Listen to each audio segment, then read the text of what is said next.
Please make a note, autonomic nervous system is going to be taught in the spring. I don't know how to put it in the fall because it's always in the spring.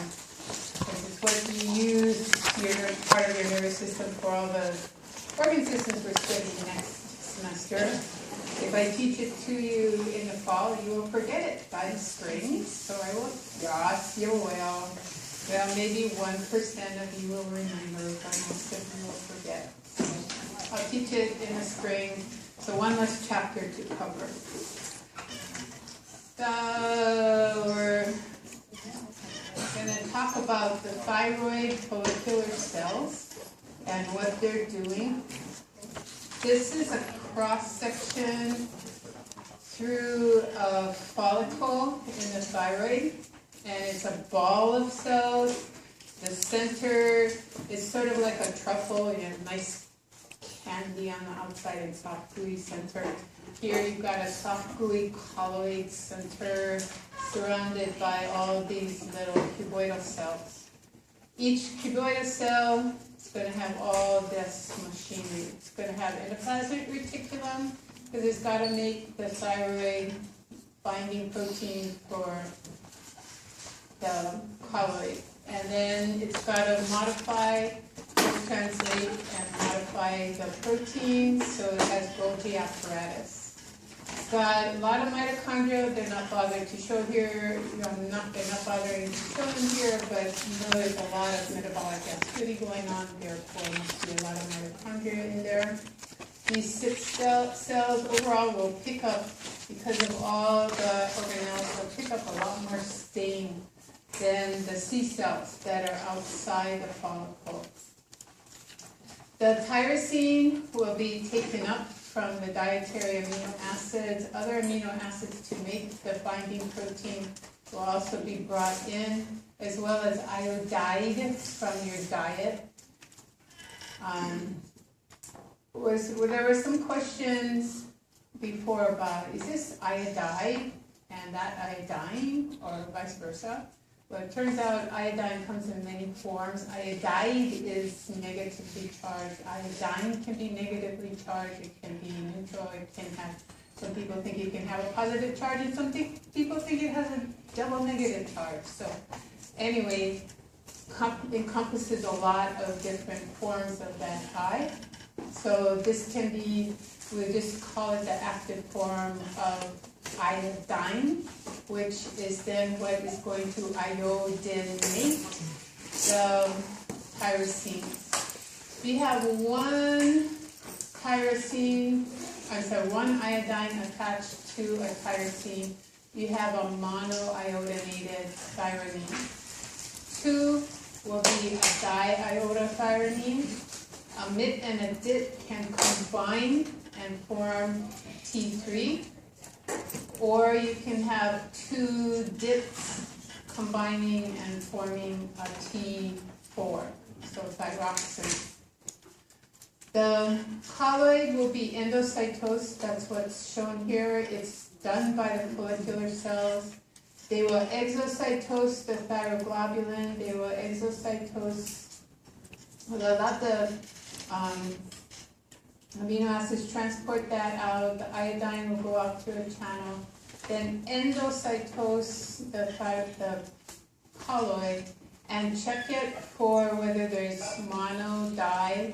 If there's mono and di, those will have to be recycled into the colloid.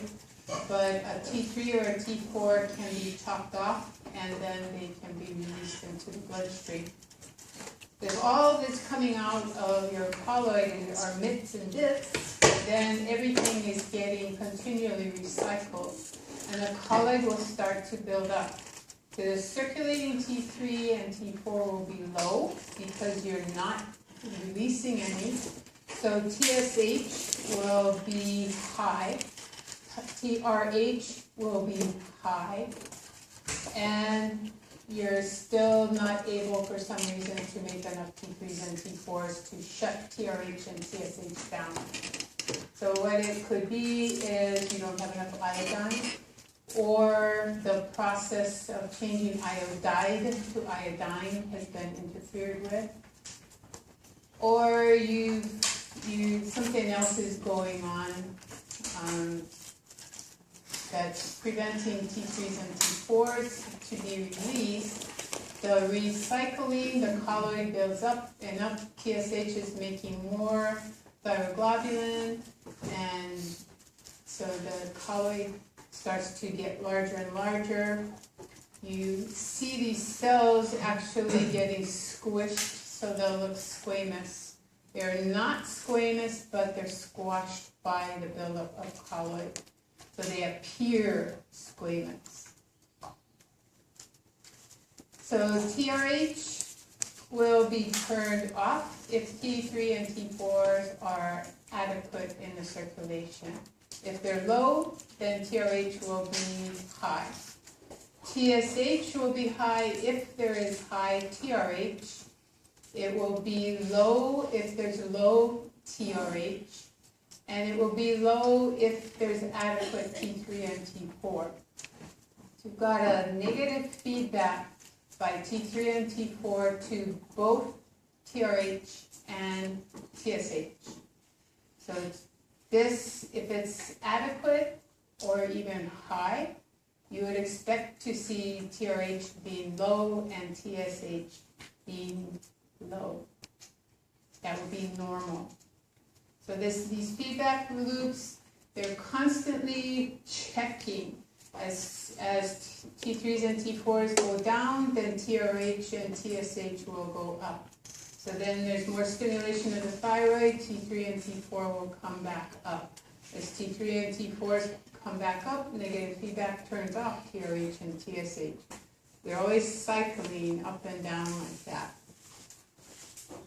The average diet is going to have a lot of iodine in it.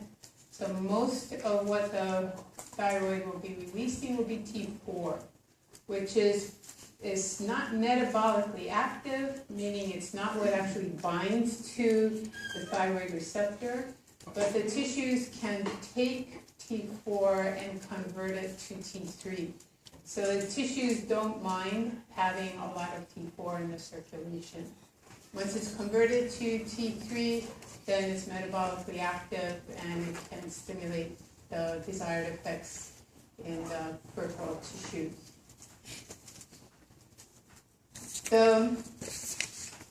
In infants, the cold infants don't know how to shiver yet. It's it's actually not really consciously learned, but the CNS has to myelinate and it has to be able to coordinate asynchronous muscle contraction. That's what shivering is. And babies aren't born with that ability yet. So when they're cold, then they're going to stimulate the hypothalamus to release TRH, and TRH will stimulate the anterior pituitary to release TSH. The thyroid then puts out more T3 and T4, and that stimulates a brown fat that the babies have that will then create, it has a lot of mitochondria, so it will create a lot of ATP, and in that process, the breaking of the phosphate bonds generates the heat for the baby's thermoregulation. So T3 and T4 increases the brown fat metabolic rate, and then heat production goes up. When we are stressed, then our metabolic rate tends to go down. So stress inhibits the hypothalamus, TRH goes down. That means TSH is not being stimulated, so TSH goes down.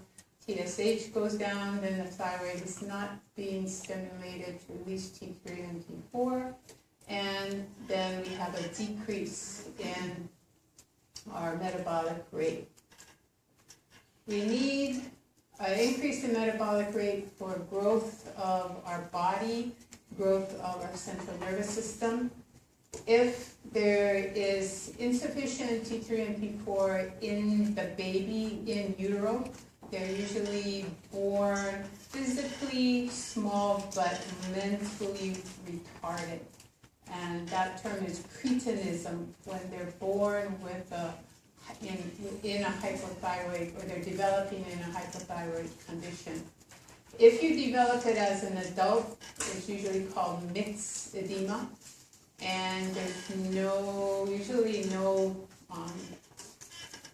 mental retardation, yeah.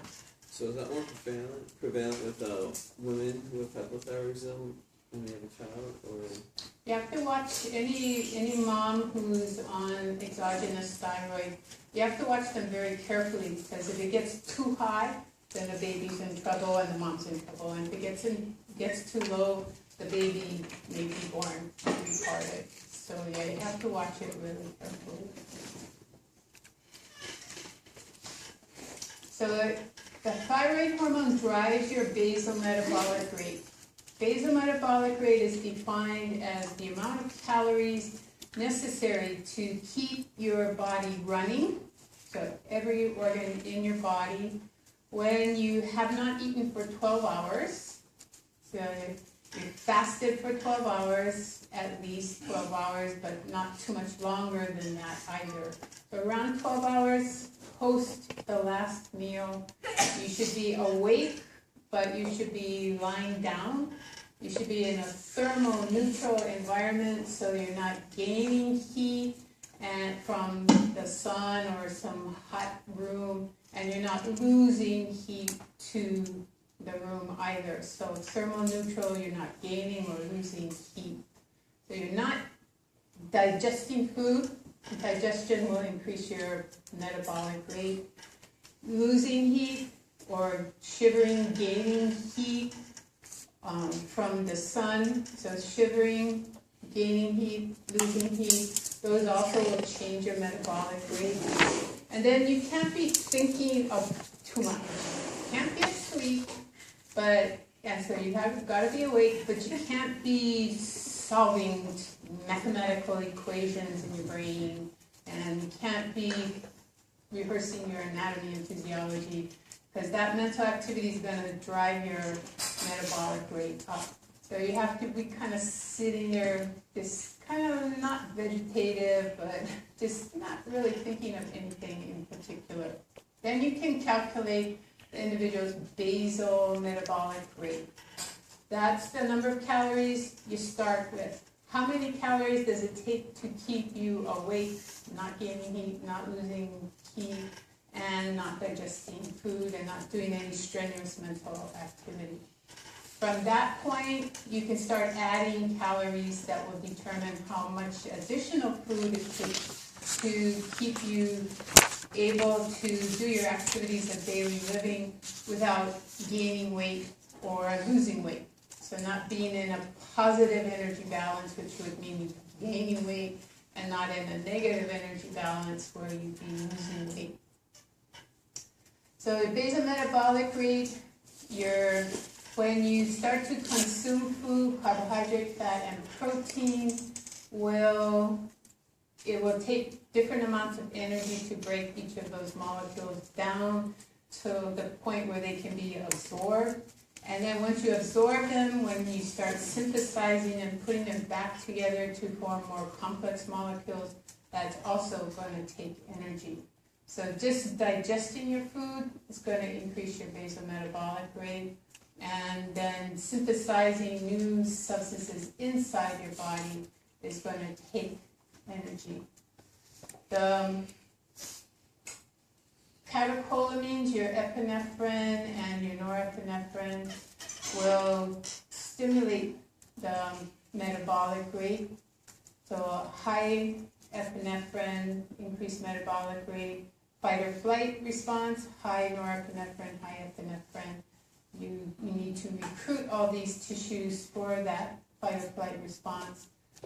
Parasympathetic, you're involved in your digestion and then post-absorptive synthesis. So at any time in your life, you are breaking down substances and then synthesizing new substances. Those are referred to as catabolism and anabolism. You're all familiar probably with anabolic steroids.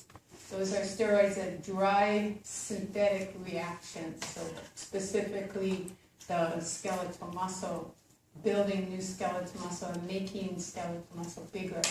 Catabolism, you are breaking things down to get to smaller molecules.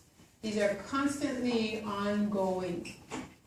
When you determine basal metabolic rate, the catabolism and the anabolism post 12 hours after a meal, and in all this, with all these other requirements of thermoneutral and no mental activity, you're in a balance between anabolism and catabolism. Nothing is, you're not more anabolic, nor are you more catabolic. Thyroid hormone will drive your heart rate. So think of everything that is going to be maximized during a sympathetic fight or flight reaction. Heart rate will go up, respiratory rate will go up, muscle activity will go up. So muscle activity going up requires more blood flow, so heart rate and stroke volume will go up. That will increase your cardiac output. If you're growing, then you're synthesizing a lot of new tissue, and that will require more than the basal level of metabolism. And critical, as I said, with lack of thyroid, lack of the meeting the basal development rate, and also an increase in basal metabolic rate to synthesize new parts of the developing fetus, you are going to, if you don't have the adequate calories, if you don't have the adequate thyroid to then utilize the calories that are coming across, then your body's going to develop more slowly. And you can recover somewhat from your somatic deficiencies, but neurologic deficiencies, you can't recover from that. So you're born mentally retarded, you're not going to improve that situation. So primary hypothyroidism. Hypothyroidism, is it the thyroid that is the problem? When you say primary hypothyroid, that means yes, indeed, it's the thyroid that is the problem. It's failure of the thyroid gland to produce the adequate T3s and T4s. So it's something mechanistically wrong, or there's something that is not being provided to the thyroid that's necessary for the T3 and T4 to be formed. So inadequate iodine, and then this that I talked about before, propylthiouracil. This actually is a drug that they know causes hypothyroidism, and so they give it to people who are hyperthyroid to decrease the T3 and T4 production.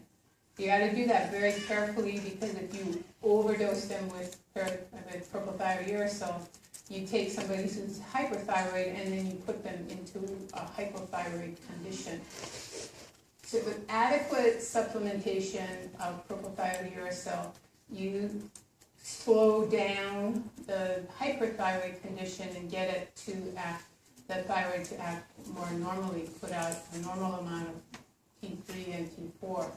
But if you're if you have a normal thyroid and you come in contact with this in the lab, then you're going to become hypothyroid. So very careful to know where your PTU is in your lab and stay away from it.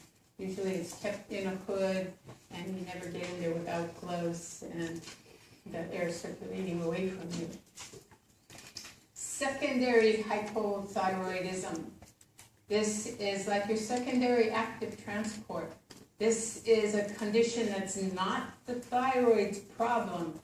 The thyroid is doing exactly what it's being told to do because of things that are coming and binding to its receptor, its TSH receptor. So a hypothyroid condition, you would have hypothyroid condition where TRH is low and therefore TSH is low. If the hypothalamus doesn't produce TRH, then TSH will be inadequately released from the anterior pituitary. If it's low in the circulation, then the thyroid will not be stimulated to produce adequate T3 and T4. You will be hypothyroid, but it's not the thyroid's fault. The thyroid is only doing what TSH tells it to do. And since TSH is inadequate because TRH is low, then the thyroid is producing low levels of T3 and T4. So if there's damage to your hypothalamus, if there's damage to your hypothalamus and the cells that produce TRH can't produce TRH, you're going to be hypothyroid. You can also be hypothyroid with adequate TRH but damage to your anterior pituitary. So those cells can't produce TSH, and then TSH levels are low, and T3 and T4 will be low. So what you want to do clinically is look at all three things in the circulation. Somebody comes in, they're obese, they're lethargic, they're not eating a lot, but they're gaining this excess weight, and they are cold all the time, they have lots and lots of clothes on. That just is not normal. So you suspect they're hypothyroid. You want to look at circulating T3 and T4. If it's low, you go, yeah, that's what I thought. But then you want to see why is T3 and T4 low. If T3 and T4 are low, but TRH and TSH are high, you know it's a thyroid problem. If T3 and T4 are low, but TSH is high, and TSH is low, TRH is high, you know it's a pituitary problem. If T3 and T4 are low, and TSH is low, and TRH is low, you know the original problem is TRH. And TSH cells are doing, the anterior pituitary is doing what it's supposed to do, release low TSH. And the thyroid is doing what it's supposed to do, which is produce low T3 and T4.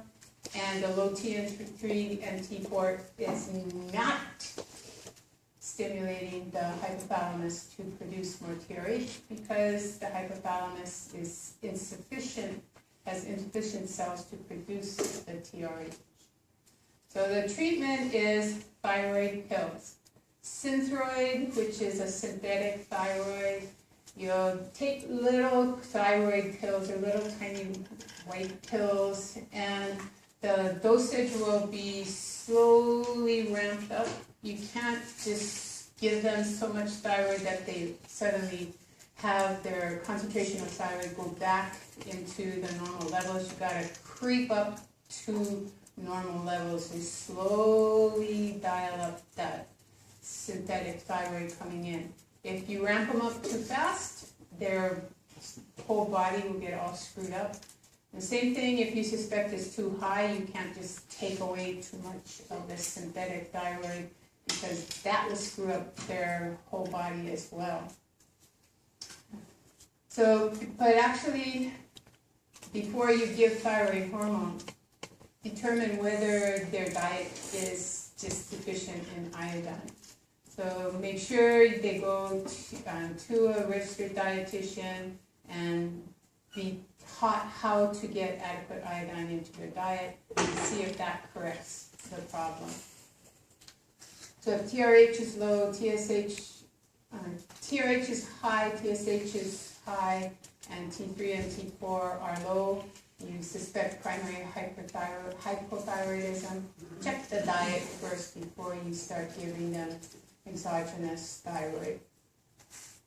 And mixed edema, that's when you're hypothyroid as an adult.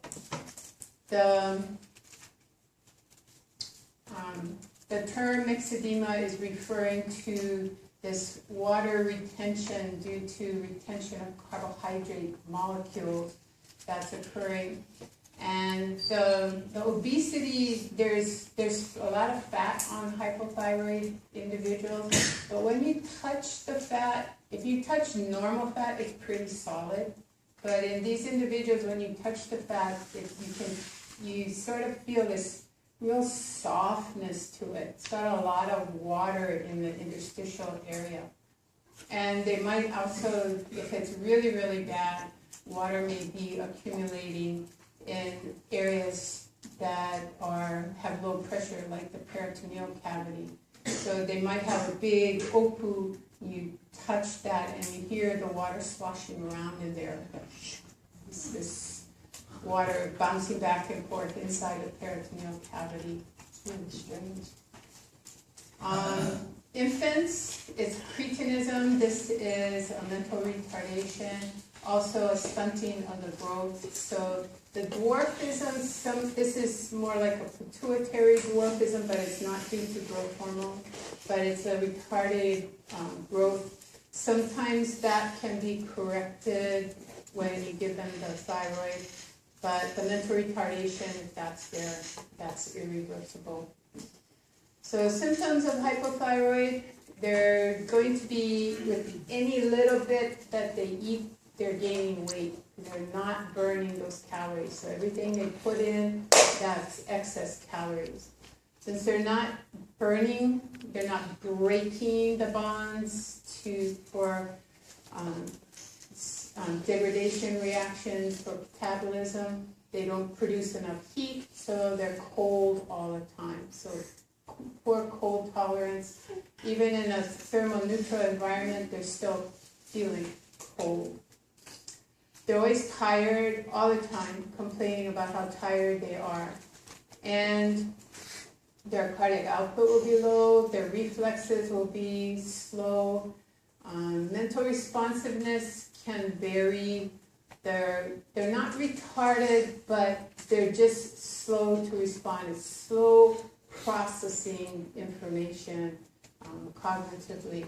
So it might take them a little bit longer to process information and then also to make a verbal or a written response. Yeah, with all this like lack of breaking down things, like do they have bowel movements? They oftentimes are very constipated. They're not eating a lot, and they don't feel like eating and having to chew really fibrous things. So they tend to eat simple things like soup and sandwiches that are easy to chew. They just don't eat that much. They're not physically active, which helps with bowel movements, so they're usually pretty constipated. But, bowel movements, not everybody in this room has the same frequency of bowel movements. I was totally amazed that some people go a week or two without having a bowel movement, and that's normal for them. It's like, what? I would totally freak out if that happened to me, and I do when I travel. My bowels get all messed up. It's like, oh, this is terrible. This is terrible. So I've had to learn to relax, to know that it's going to change when you travel, and when you get home, it'll come back to normal. But I found that if you eat a lot of grapes when you travel, it really helps. A lot of fiber and a lot of water, it really helps. Anyways, enough about my bowels. People in Europe think that Americans are so obsessive about their bowel movements. I think it's kind of hilarious because, I think we are. Okay, hyperthyroidism. This also can have multiple causes. The term Graves' disease, that's just one eponym for hyperthyroidism. There's Basedow's disease. I forget all the different names, but there are 4 or 5 different eponyms for hyperthyroid condition.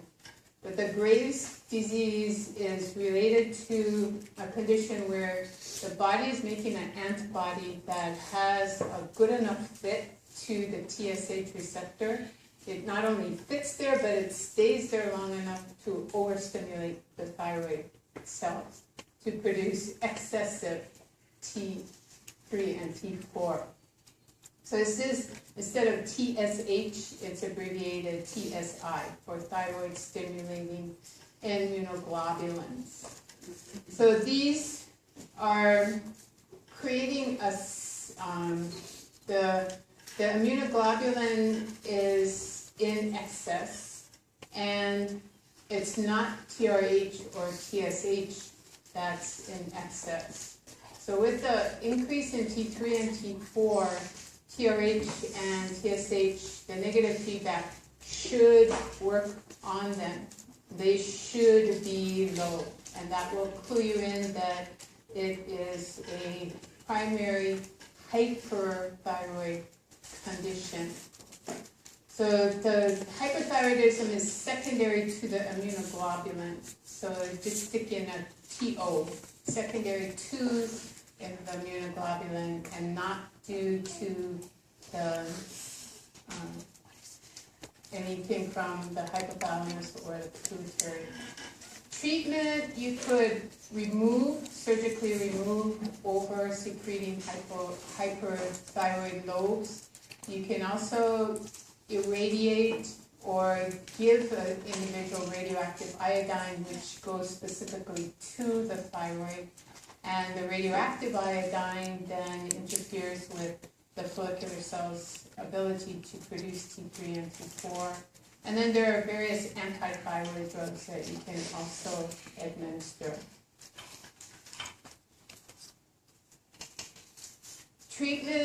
Symptoms are increased metabolic rate. So here the person is eating all the time, just shoving food almost every minute of the day. It's certainly eating every hour.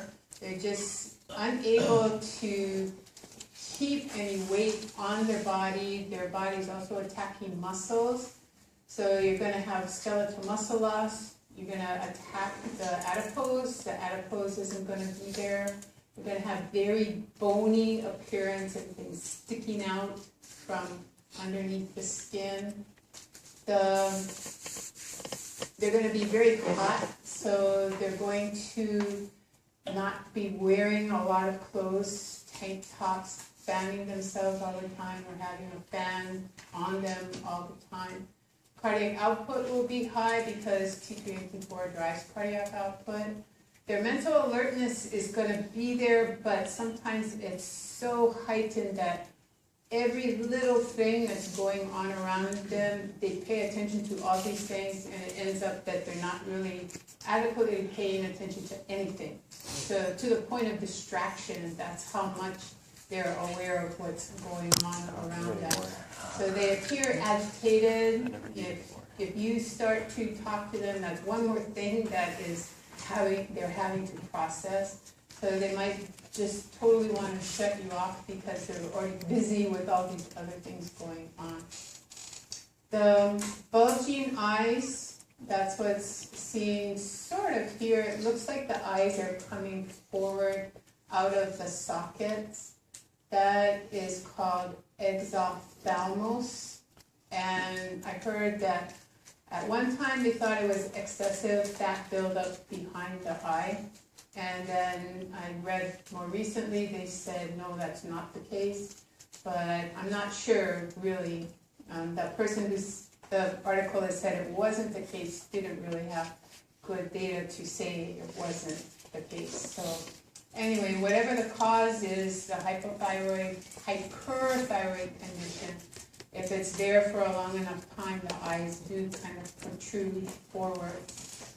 The hyperthyroid and hypothyroid both have goiters. The goiter in the hypo is due to colloid. The hyper is due to the cell increase in cell size. So actually the cells increase in size in a hypothyroid condition, but you don't see it because they're squashed by all the colloid. But they're hypertrophying, but the colloid is making them appear squamous. Here, there's very little colloid because it's being reabsorbed at a high rate, and so you see this excessively tall follicular cell. So with the Graves' disease, you've got an antibody that is in circulation. It binds to the TSH receptor, and the thyroid gland overproduces T3s and T4s. Probably there's adequate iodine, it's all T4s coming out. Negative feedback works on the hypothalamus, so there'll be low TRH. It works on anterior pituitary, so there'll be low TSH. Here it says no TSH, but it's never none. It's just very low TSH, but there is some TSH there. But not enough to cause the problem that is occurring. The TSH levels are very, very low, and so they are not what is causing the hyperthyroid condition. So if you could see more of this individual, you can already see the cheekbones are very high and protruding, but that could just be her facial structure. But the rest of her body is probably also not muscular. You won't have a lot of adipose on it. She won't be wearing a lot of clothes. She will be hot all the time. She'll be eating all the time, but cannot gain weight and get muscle and fat back onto her body. So hypothyroid condition, primary failure of the thyroid gland. So primary hypothyroid condition. What do you see in the plasma? Low TSH, low T3, low T4, high TSH, and probably also high TRH. The goiter will be present because the colloid is building up. So you're going to have excess colloid, and the thyroid gland is going to enlarge. If you do a biopsy, you can see that there's more colloid than supposed to be there, and you'll see that the cells are squamous, they're getting squashed. If you have a secondary hypothyroid condition, then T3 and T4 will be low, but so will TRH and TSH be low. So as long as TSH is low, then the cells in the thyroid are doing exactly what they're supposed to do, not produce T3 and T4. So they will be cuboidal. They might actually be a little less than cuboidal, which is referred to as low cuboidal. They won't be squashed because they're not overproducing colloid. They're not doing anything. They're not producing colloid, they're not producing mitts and dits, and they can't make T3s and T4s, so they're just sitting there. So there will not be a colloid goiter. Lack of iodine. Here the T3 and T4 are low, and negative feedback is not turning off TRH and TSH, so both will be high. But as long as TSH is high, then the thyroid responding to it is going to produce more and more and more colloid. The colloid will build up. You will get a goiter, but you're never going to get adequate T3s and T4s because you don't have the iodine to stick on the tyrosines in the first place. For hyperthyroidism, you've got excessive T3 and T4 production. In Graves' disease, it's not due to TSH stimulating the thyroid. TSH will be low, TRH will be low because T3s and T4s are high. So negative feedback will work. There will be a goiter because the immunoglobulin is stimulating the thyroid to overproduce the thyroglobulin and also iodinate the tyrosine, but also reabsorb and release all the T3s and T4s that are there. So there will not be a colloid buildup, but what will happen with this excess stimulation of the follicular cells is the cells will grow in height. They will become columnar, tall columnar cells. So the goiter is due to cellular mass.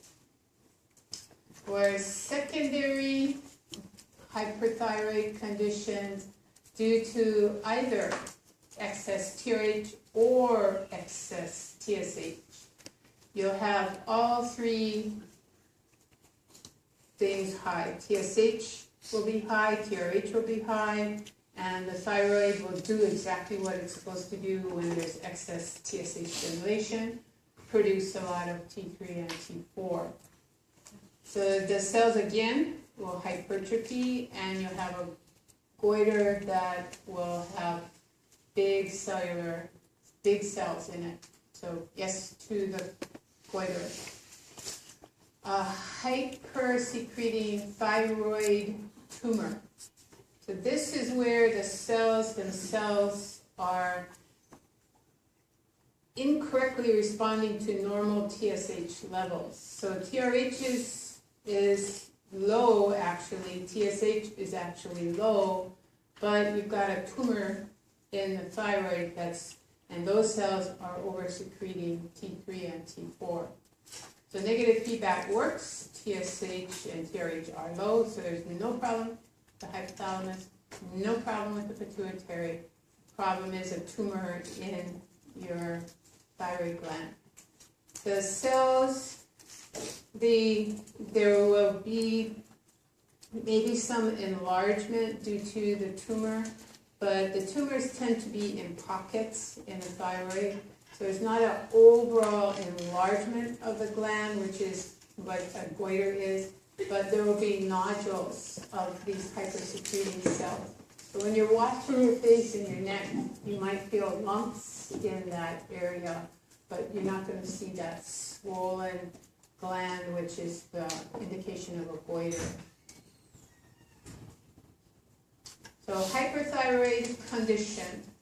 You can have a problem with a tumor in the hypothalamus.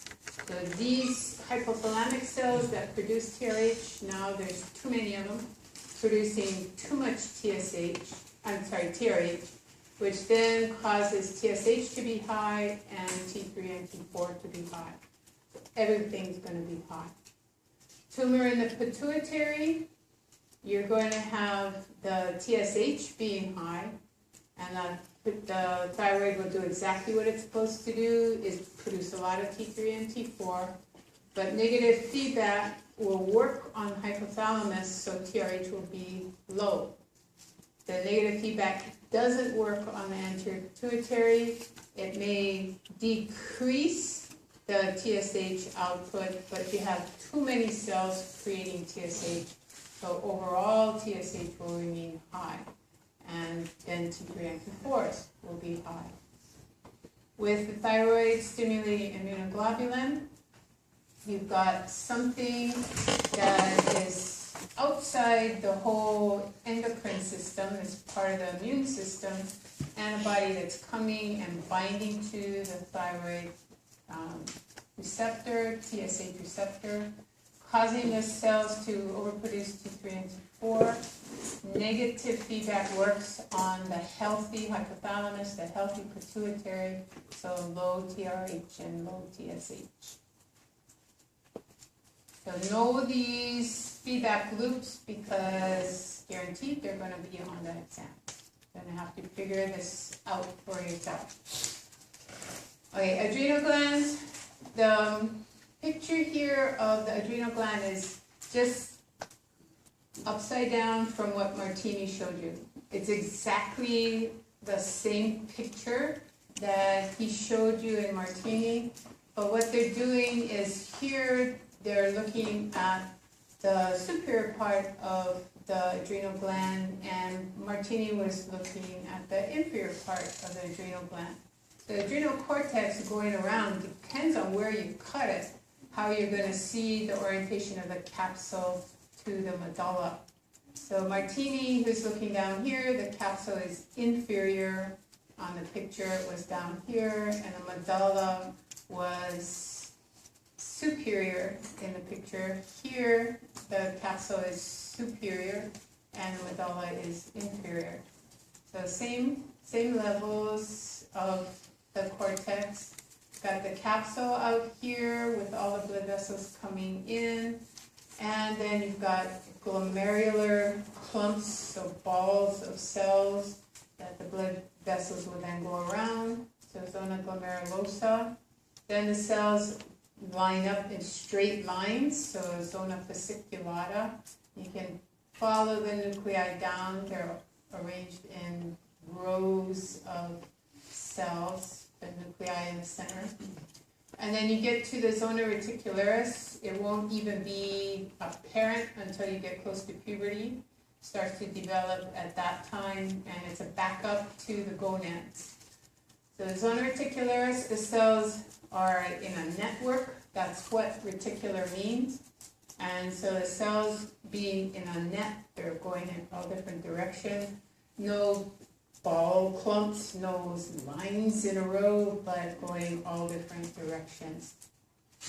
And then you get to medulla, which is actually postganglionic cells of the sympathetic nervous system. The zona glomerulosa, the illustration shows you these brown clumps of cells. Zona fasciculata, the cells are lined up in a row. The blood vessels go around the clumps, and then they go straight down through the rows of cells, and then go around the different networks of cells in the zona reticularis. And then into the medulla, and then into veins, and then back to the systemic circulation. Quick review of what's made in each layer. Epinephrine, 80 to 85% is epinephrine, and 15 to 20% will be norepinephrine from the medulla. The zona reticularis is making androgens that then can act as backup to the gonads. The fasciculata makes glucocorticoids, which are going to control glucose concentrations in your blood. And the main mineralocorticoid from the zona glomerulosa is your aldosterone, which controls sodium reabsorption, and concomitantly, meaning at the same time you reabsorb sodium, it secretes potassium. All of these hormones in the zona glomerulosa, fasciculata, and reticularis, they all start with cholesterol. Your liver will make cholesterol if it doesn't get it in the diet, then ship it off to the adrenal gland and other steroid-producing cells. And then there's various pathways to get to the end product that you want. I'm not going to ask you to know all the intermediate steps. That's for biochem to torture you with. I want you to know that cholesterol goes to progesterone. That will be more important next semester than this semester. But from progesterone and also the upstream, you can go sideways to the path to cortisol, or you can continue on down to aldosterone production. All these intermediates, you have to have the appropriate enzymes to get to the next stage. So in the zona glomerulosa, the enzymes present will drive it towards aldosterone production. But these intermediates can then go off into the blood and go to the zona fasciculata, and then those cells can produce cortisol. They also can go to the zona reticularis, and you can get androgen production, which then can be converted by the testes or by the ovaries into estrogens or testosterone. The glucocorticoids, controlling the glucose in the blood. This is cortisol, one of one of cortisol's main jobs is to keep blood glucose high in the circulatory system. Cortisol is released with fight or flight stimulation. It also is going to, the epinephrine from the adrenal medulla will also be high during fight or flight. The glucose will be utilized by your active skeletal muscle and your brain, so the glucose levels will go down, and then your pancreas will be releasing glucagon. All three of those, talked about that before, they're synergistic. So with each one alone, you have x plus x should be 3x, or 1 plus 1 plus 1 should be 3, but when two of them are present, it's greater than 2 in the response. When 3 of them are present, it's greater than 3, the response. So synergistic means that you get more response than should be there based on the sum of the individual parts. Cortisol is playing a part in your metabolism. It will help to stimulate gluconeogenesis. So cortisol will go to your adipose and mobilize triglycerides, which go to the liver and get converted to glucose. Glucose, epinephrine, and glucagon, they also could mobilize and break down your skeletal muscle for amino acids. Your main amino acid storage system is your skeletal muscle. If you're not using it, then you will use that for energy production. Cortisol's other job is to help you resist stresses in your life. If you are taking exams, if you have stressful home life, if you have stressful interactions with your friends, cortisol levels go up and up. And this is one of your coping mechanisms, is the elevated cortisol levels. Cortisol, the stressful levels may be also causing you to injure yourself more. Maybe you're more of a klutz, or you just not paying attention to how your body is being used. And you injure yourself more. You don't notice it so much because cortisol is a very powerful anti-inflammatory. So the irritation or the pain gets masked very quickly when you're on high cortisol, under high circulating cortisol. Unfortunately, high cortisol also suppresses your immune system, and so you get sicker when you are in high stress situations. So cortisol levels, you have ebb and flow throughout the day. High cortisol, that was shown at the beginning of the chapter with the diurnal ebb and flow of cortisol levels. That stimulates the hypothalamus, CRH release, ACTH from the anterior pituitary, and ultimately adrenal cortex releasing the cortisol. So cortisol mobilizes your adipose and your amino acids, attempting to keep blood glucose levels high for this high stress time. It will attack your skeletal muscle, and this is one case if you don't use your skeletal muscle, you use it for energy. If you do use your skeletal muscle, then the skeletal muscle is spared from being fuel for your body. So use it or lose it, it will be attacked if you don't use it. The lipolysis, all of the lipolysis, if you are attacking your skeletal muscle for amino acids, those will be used for energy production, and you'll keep the blood glucose for the brain, so the brain will continue to have its preferential fuel. And also stress, I already mentioned that, so I'm not going to go over that again. The adrenal cortex, the zona glomerulosa, is producing aldosterone, And when aldosterone is high, the kidneys will reabsorb sodium but secrete potassium. And this, usually there's a long process. Start with the kidney sensing low blood pressure. Blood pressure is related to extracellular volume. Main extracellular ion is sodium. And what does sodium hold in the extracellular? Water. So sodium and water, the kidneys look at blood pressure in relationship to sodium concentration and hydrostatic pressure. If those are low, then enzyme is released called renin. Renin stimulates conversion of inactive angiotensinogen to angiotensin 1, which is converted in the lungs to angiotensin 2. AG2 is the stimulus for aldosterone to be released. Angiotensin 2 is also a vasoconstrictor. So as soon as you get angiotensin 2 made, the volume of your vascular system goes down, which means your blood pressure goes back up.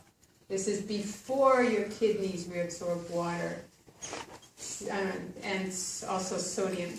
So before aldosterone gets to your kidneys, your blood pressure is already starting to go back up. Angiotensin 2 also goes to the posterior pituitary and releases antidiuretic hormone. That will reabsorb water. So aldosterone reabsorbs the sodium, water passively follows that ion, and then your vasopressin and ADH molecule reabsorbs water, and the sodium and the water increase your vascular volume, blood pressure, and goes back up. Okay, so my little story about, well,